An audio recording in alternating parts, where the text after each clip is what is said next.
Bonjour tout le monde, j'espère que vous allez bien. Je suis ravie de vous retrouver aujourd'hui en vidéo avec très exceptionnellement mes bibliothèques dans le fond. Ça me fait très plaisir, mais ne vous y habituez pas trop. J'en ai profité ce matin parce que je suis toute seule à la maison, mais rassurez-vous, nous allons vite retrouver notre traditionnel fond bleu. Aujourd'hui, je voulais vous parler des 5 finalistes du PLIB 2020. Je vais conclure le cycle du PLIB 2020 aujourd'hui. Je vous avais déjà fait 2 autres vidéos où je vous présentais les romans présélectionnés que j'avais lus, puis les romans sélectionnés que j'avais lus également. Aujourd'hui, je vais vous donner mon avis concernant les 5 finalistes. Il s'agissait de lectures obligatoires. Pour ma part, ça n'a pas été trop laborieux parce que globalement, j'ai fait de bonnes lectures. Je vais commencer tout de suite par vous présenter les 2 romans que j'ai peut-être un petit peu moins aimés, mais ensuite j'ai eu 3 coups de cœur et ça il faut le noter quand même parce que sur 5 je trouve que c'est pas mal. Le premier livre que je vais vous présenter aujourd'hui, il s'agit de La Cité des Chimères de Vania Pratt, publié chez Snag Éditions. C'est le premier que j'ai lu parce qu'il me faisait très envie, donc je l'ai lu vraiment tout au début de l'édition du PLIB 2020. Malheureusement, je n'ai pas été autant emballée que je l'espérais. Quelques mots de présentation tout d'abord. L'ancien monde a disparu, Londres a fait place à London Field. Les hommes se sont organisés en guildes guidées par leur chi, donc leur nature profonde. Il existe les guildes des marchands, des inventeurs, des alchimistes, des immergents et des guides. L'homme s'efforce au maximum de vivre avec la nature et les animaux, il leur laisse toute la place, donc les rues, les immeubles sont envahis par les plantes, par la faune et la flore, et les animaux sont devenus des gardiens. Différentes guildes dirigent ce nouveau monde et la guilde des immergents essaie de comprendre au maximum les erreurs du passé pour ne pas les reproduire à nouveau. Nous allons suivre Céleste, une jeune fille de 17 ans qui n'a toujours pas découvert son chi. Elle va faire la rencontre de Kalissa, une chimiste, la dernière de son espèce, qui fait partie d'une confrérie des sans-loi. Ce roman aborde des sujets qui sont très prometteurs, mais j'ai trouvé qu'ils n'étaient pas assez développés à mon goût. Le début du roman commence sur les chapeaux de roue, les péripéties s'enchaînent, j'ai trouvé qu'elle s'imbriquait presque un petit peu trop bien et ensuite le rythme ralentit et malheureusement je n'ai pas ressenti ce petit quelque chose qui rend la lecture addictive. Je n'ai pas non plus été séduite plus que ça par la plume de l'autrice que j'ai trouvée par moments assez scolaire, notamment lorsqu'elle fait la description des personnages et qu'elle se lance dans une sorte d'énumération. Pour autant, j'ai trouvé que la lecture était tout de même agréable et j'ai beaucoup aimé la fin qui a rattrapé l'ensemble, environ les 30% de la fin. J'ai été beaucoup plus embarquée dans l'histoire et ce qui fait que ça n'a pas non plus été fondamentalement une mauvaise lecture. J'ai beaucoup aimé la description des immergents, cette guilde qui je pense fait rêver tous les lecteurs. On aimerait tous en être un, ça c'est sûr. Je vais ensuite vous parler du roman Je suis fille de rage, écrit par Jean-Laurent Del Socorro et publié chez Actu SF. Ici, nous sommes en pleine guerre de sécession et nous participons à la confrontation entre le président Abraham Lincoln et la mort elle-même. Le président doit mettre un terme au conflit le plus vite possible. Il doit également mettre en place l'abolition de l'esclavage. À côté de lui, la faucheuse compte chaque mort pour lui rappeler la valeur humaine, tout simplement. J'ai beaucoup aimé la présentation de ce roman. Il est en fait construit sous forme de compte-rendu agrémenté de fac-similés, ce qui nous plonge vraiment directement dans l'ambiance de guerre. Les fac-similés sont des lettres, des déclarations, des papiers officiels qui ont vraiment existé. Donc il y a eu vraiment un énorme travail de recherche de la part de l'auteur que j'ai énormément apprécié. Le roman est une grosse bricasse, mais les chapitres sont très courts, très dynamiques et ça se lit très vite. Nous suivons énormément de personnages, ce qui fait qu'on n'a pas forcément le temps de s'y attacher et même de se rappeler forcément d'eux d'un chapitre à l'autre. Du coup, j'ai trouvé très judicieux de la part de l'auteur de nous faire des petits rappels en début de chapitre. Donc en début de chapitre, on nous dit où on se trouve, sur quel front, dans quel camp Et le personnage qui va être mis en avant dans le chapitre est défini par une espèce de surnom ou d'expression qui fait qu'on se rappelle très facilement de quoi on parle, de qui on parle. Ça, vraiment, j'ai trouvé ça très bien. On suit vraiment l'évolution de la guerre et ce que j'ai apprécié notamment, c'est à partir de 1963, lorsque le président Lincoln fait la déclaration d'émancipation de l'esclavage et qu'on se rend compte que les motivations au combat ont changé. On ne se bat plus seulement pour son pays, mais également pour la liberté. Comme je le disais, c'est un peu difficile de s'attacher aux personnages tout au long du roman, sauf vers la fin. Lorsqu'on arrive vers la conclusion de la guerre, on va se rendre compte que certaines relations très fortes se tissent entre certains personnages et ça m'a fait du bien parce que jusque-là ça manquait un peu d'empathie et certaines relations m'ont effectivement pas mal touchée. Je pense notamment à Sherman et à son Willy Boy, je pense à la Valkyrie et à l'Irlandais, je pense à Kate et la capitaine aussi, sans oublier Minuit et le Bleu. J'ai trouvé presque dommage en fait que ces relations ne soient pas plus développées tout au long du roman. Je dois malheureusement vous avouer que j'ai développé un désintérêt au fil de l'histoire parce qu'il s'agit quand même principalement d'une succession de batailles, il faut le savoir. J'ai trouvé qu'au bout d'un moment c'était un petit peu redondant et oui, malheureusement cette lecture n'a pas non plus été très addictive pour moi. J'ai quand même dû m'accrocher vers la fin. Ceci dit, j'ai appris énormément de choses en lisant Je suis fille de rage. J'avais jamais étudié à l'école la guerre de sécession, donc là c'était vraiment l'occasion d'en savoir plus. L'auteur, comme je vous le disais, a fait un travail énorme de recherche, c'est précis, c'est rigoureux et pour moi, malgré la pointe de fantastique apportée par la présence de la mort dans ce roman, il s'agit avant tout d'un roman historique. Je vais passer maintenant à la présentation de mes 3 coups de cœur. On va commencer par Les Brumes de Cendre Lune, le tome 1. Le Jardin des âmes, écrit par Georgia Caldera, est publié chez J'ai lu. Je dois dire que ce livre ne m'emballait pas forcément au départ puisqu'il s'agit d'une histoire mettant en scène des dieux et que ce n'est pas forcément le genre de sujet qui m'intéresse au départ. Mais ma copine Céline, Booktubers App pour ceux qui la connaissent sans doute, surtout si vous faites partie du PLIB, donc c'est une des organisatrices du PLIB, on a parlé avec tellement d'enthousiasme qu'elle a réussi à me convaincre de me lancer. Donc je l'ai lu également très rapidement au début de l'édition du PLIB 2020 et j'ai eu un gros coup de cœur. Alors le résumé, on va le faire assez succinct. Nous suivons Céphise, 17 ans, qui vit dans le royaume de Cendre Lune. C'est un monde assez totalitaire où les dieux règnent en maître et où ils peuvent infiltrer vos pensées pour contrôler et punir surtout toute forme de dissidence.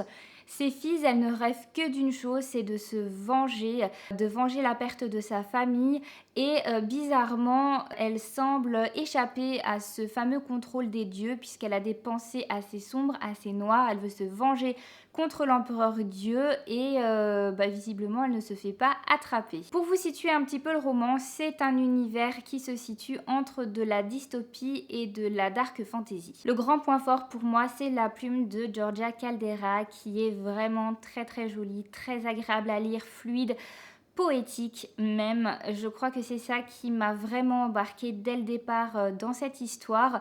Une histoire où nous suivons 2 personnages principaux, donc Céphise, je viens de vous en parler, et Verlaine. Une relation très particulière va se tisser entre eux. On se demande si ça peut devenir une histoire d'amour ou pas. On ne sait pas trop. C'est fait en filigrane, avec finesse. Et alors, moi qui ne suis pas forcément très friande des histoires d'amour qui prennent toute la place dans le roman, ça m'a totalement convenu. J'ai beaucoup aimé cette relation ambiguë, à la fois qui les lie et qui les sépare en même temps. Évidemment, c'est peut-être un petit peu bizarre ce que je raconte si vous ne l'avez pas déjà lu, mais c'est vraiment ça. Ils s'affrontent et en même temps, ils semblent partager certains points communs. J'ai trouvé que c'était extrêmement bien fait. Les relations sont fortes et puissantes et ça vous zappe complètement dans l'histoire. J'insiste bien sur la relation parce que c'est ce qui prend vraiment la grosse part de ce roman. C'est difficile pour moi de vous en dire plus. Je saurais pas expliquer totalement ce coup de cœur, mais oui, ça a été un coup de cœur. C'est un livre que j'ai lu très très vite, qui est très addictif et qui se termine sur un cliffhanger monumental qui vous donne juste envie de lire la suite.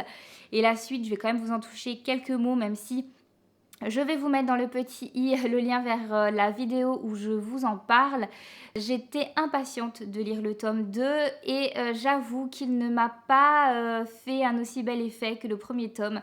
Ça m'a un petit peu déçue d'une certaine manière, mais je lirai la fin avec plaisir bien sûr. Il s'agit d'une trilogie, donc on attend le dernier tome. Et voilà, le tome 1, gros coup de cœur, le tome 2, un petit peu moins.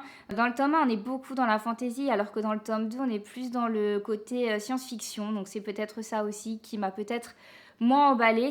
Mais en tous les cas, pour ce tome-ci, ça a été le premier coup de cœur finaliste du PLIP 2020 pour moi. À présent, je vais vous présenter le roman Féline, écrit par Stéphane Servan et publié chez Rouergue. Là, on est plus dans du fantastique, dans un monde qui ressemble énormément au nôtre et où il va se passer un phénomène très étrange, puisque des poils qui font penser à des poils de chat, vont commencer à pousser progressivement sur le corps de certaines adolescentes. À partir de là, ça va être la panique, puisque on ne va pas savoir comment gérer ça. On va se demander s'il s'agit d'une épidémie, si c'est contagieux. Et ces jeunes filles dont le poil pousse de rue vont devoir se regrouper et bien se prêter main forte pour se défendre. Elles vont se nommer les Félines et elles ne vont absolument pas se laisser faire. Mais ce roman, mais quel roman! C'est un roman qui aborde tous les maux de la société actuelle avec classe et avec finesse, parce qu'en fait, il y a tellement de sujets qui sont abordés qu'on pourrait s'attendre à ce que ce soit hyper redondant, hyper lourd, pas forcément bien traité, et en fait, si. C'est hyper fluide, c'est hyper naturel et c'est un régal à lire, même si c'est très effrayant d'une certaine manière. J'ai vraiment adoré ce roman, ça a été un gros coup de cœur. Je l'ai lu extrêmement vite parce que les pages, vous les tournez mais sans vous en rendre compte, tellement c'est addictif. J'ai beaucoup aimé la façon dont c'est présenté, puisque nous suivons Louise, et ce roman est son témoignage, c'est son histoire qu'elle a racontée à un journaliste qui a pris le temps du coup de réécrire et de rédiger tout ça. J'ai trouvé que c'était très malin. On ressent une sorte d'urgence tout au long de ce roman qui est vraiment très très bien fait. D'ailleurs, il n'y a même pas de chapitre et je pense que c'est pour ça aussi qu'on tourne les pages extrêmement vite. Comme je vous le disais, on parle d'énormément de sujets différents. C'est impossible pour moi de vous faire une liste exhaustive, mais on va parler du harcèlement scolaire, du harcèlement de rue, du culte de l'apparence, on va parler du racisme, on va parler de l'écologie, de la pression médiatique sur les femmes, sur les agressions sexuelles. On va parler également de l'orientation sexuelle, de l'éducation genrée, etc., etc., etc. Je vous le dis, c'est un gros fouillis de sujets extrêmement important qui fait débat aujourd'hui alors que ça ne devrait pas, et en même temps vous lisez ça hyper bien. La peur d'autrui, la migration, l'exclusion, l'autoritarisme, vous l'aurez compris, tout un programme. C'est un roman que j'ai envie de conseiller à tout le monde. C'est un roman destiné pour les ados à la base, mais je pense qu'il est vraiment à mettre entre toutes les mains, même celles des adultes. Il est nécessaire, il est puissant, il est ravageur. L'auteur dénonce tout ce qui ne tourne pas rond dans notre société, il fait de nombreuses références au passé et il nous met en garde pour l'avenir. Je n'ai qu'une chose à dire, lisez-le. Lisez-le. Et on termine avec Mère morte, écrit par Aurélie Wellenstein et publié chez Scrinéo. Ici, à cause de la main de l'homme, les mers et les océans ont disparu, tous les animaux marins sont morts, mais ils reviennent hanter les êtres humains qui sont encore vivants et qui se sont regroupés en bastions, tentant de survivre comme ils peuvent, puisqu'il devient extrêmement difficile d'avoir accès à de l'eau. On va suivre Oural qui est exorciste, donc il a la capacité de repousser ces animaux marins fantômes. Il est là pour protéger au maximum son bastion et ses habitants jusqu'au jour où il se fait enlever par un capitaine pirate un peu particulier qui s'appelle Bengal. Commence alors un long périple forcé à travers les mers mortes. Dans ce roman-ci, deux grandes personnalités s'opposent. Donc nous avons l'exorciste Oural et le capitaine pirate Bengal. Dès les premières pages, on se rend compte, nous lecteurs, qu'ils sont finalement animés par le même but commun, même si eux ne s'en rendent pas forcément compte tout de suite. Et j'ai beaucoup aimé ce roman qui ressemble énormément à un voyage initiatique pour Oural. L'autrice Aurélie Wellenstein aime puiser un peu de son inspiration dans la mythologie. Je m'en étais déjà aperçue lors de l'édition du Plib 2019 lorsque j'avais lu Le Dieu Oiseau. Ici, nous allons avoir le bateau du capitaine pirate Bengal qui est le Naglfar. C'est un bateau issu tout droit de la mythologie nordique et qui est composé de peau et d'ongles de mort. Oui, ça fait rêver. Et dans Mer Morte, on va également croiser un côté un peu mystique, presque religieux, qui aurait pu gêner, mais qui en réalité est traité avec justesse et à bon escient. Je vais pas y aller par quatre chemins, j'ai eu un énorme coup de cœur pour ce roman qui est très engagé. C'est un véritable plaidoyer en faveur de l'écologie marine et de la préservation des fonds marins. D'ailleurs, l'autrice ne nous ménage absolument pas, elle va faire de nombreuses références à des catastrophes qui ont eu lieu à cause de la main de l'homme, notamment des massacres d'animaux humains ou des catastrophes écologiques comme par exemple la marée noire. Elle va nous rappeler tout ce qui s'est déjà passé et quelque part nous mettre en garde pour la suite. C'est un roman qui est quand même très sombre, très pessimiste et en même temps il se termine par une lueur d'espoir avec cette envie pour le lecteur de se dire j'espère qu'on n'en arrivera jamais là dans la réalité parce que c'est vraiment troublant de réalisme et qu'on sait aujourd'hui que la planète ne va pas forcément très bien. Évidemment, je vous conseille également énormément de lire ce roman. J'en arrive à la fin de la présentation de ces 5 romans. J'espère que pour chacun d'entre eux, j'ai réussi à vous donner envie de les lire. Même ceux que je n'ai pas forcément autant aimés que je l'espérais. De manière générale, ça a quand même été des lectures toutes très agréables. Même si 3 sont sortis du lot, il s'agit donc de Les Brumes de Cendre Lune, Mer Morte et Féline. Alors lequel je vais désigner comme grand gagnant du Plib 2020? Évidemment, je ne suis pas toute seule et ce n'est pas parce que je le désigne que c'est lui qui va gagner ce prix. Mais voilà, c'est la grande question peut-être à laquelle vous avez envie que je réponde. Je ne peux pas vraiment vous répondre parce que je n'ai pas complètement décidée, je me laisse encore un petit peu de marge, même si à l'heure où vous verrez cette vidéo, la décision sera prise. Si vous voulez, je vous mettrai la réponse en barre d'informations. Ce que je peux vous dire, c'est que de ces 3 romans, je sais que ça va se jouer entre Mer Morte et Féline, tout simplement parce que j'ai envie cette année de récompenser un roman engagé. Ils le sont chacun à leur manière, dans des thématiques très différentes et c'est pour ça que je n'ai pas encore arrêté mon choix. Mon cœur balance, mon cœur balance. J'espère que cette vidéo vous a plu, je vous souhaite de très belles lectures et je vous dis à très bientôt pour une prochaine vidéo. Bye bye!